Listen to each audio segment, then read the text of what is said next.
Ngilinjabulo kulo mhlaba ngiyazi ngoba selokhu ngaphapha izinto ezinhle ziyabalekelelana nami.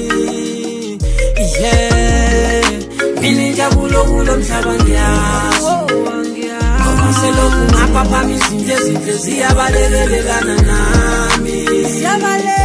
Yeah, ngilinjabulo kulo mhlaba ngiyazi selokhu ngaphapha izinto ezinhle ziyabalekelelana nami. Ngiyazi akekho sekwangitshela ukuthi izinto zizoba lula. Ngiyazi akekho sekwangitshela ukuthi inhliziyo ayizukuphuka. Kodwa ekukhuleni kwami njengoba ngikhula mina izinto ziyaguquka.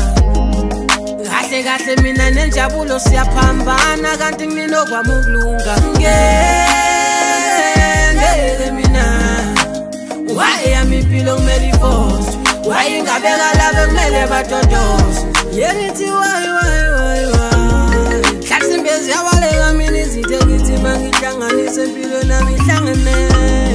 Hlathi imbezi ingosana izinto esengisebenzele mina lezi ningithi ngangilandele. Sengaze ngasola nokuthi khona umshophothi lo wenza ukuthi izinto ezingibaleke. Kanti mina ngumuntu onjani, ngumuntu ofanele onjani ngoba ngihlezi ngikhala. Ngilinjabulo kulo mhlaba ngiyazi ngoba selokhu ngaphapha izinto ezinhle ziyabalekelelana nami. Yeah, ngilinjabulo kulo mhlaba ngiyazi selokhu ngaphapha izinto ezinhle ziyabalekelelana nami.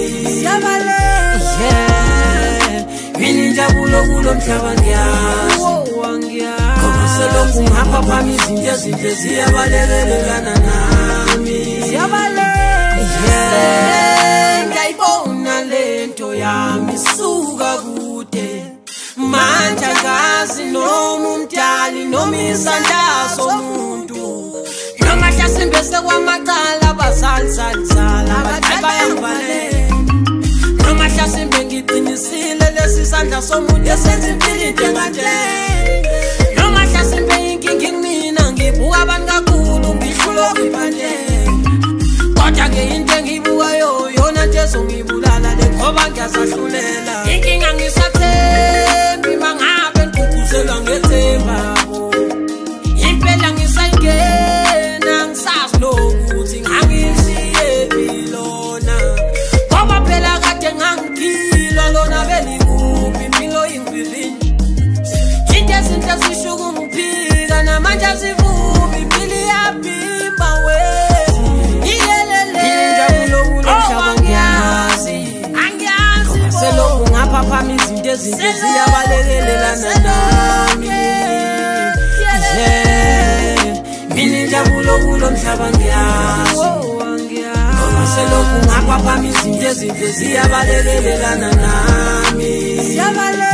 Yeah, ngilinjabulo kulo mhlaba ngiyazi ngoba selokhu ngaphapha izinto ezinhle ziyabalekelelana nami.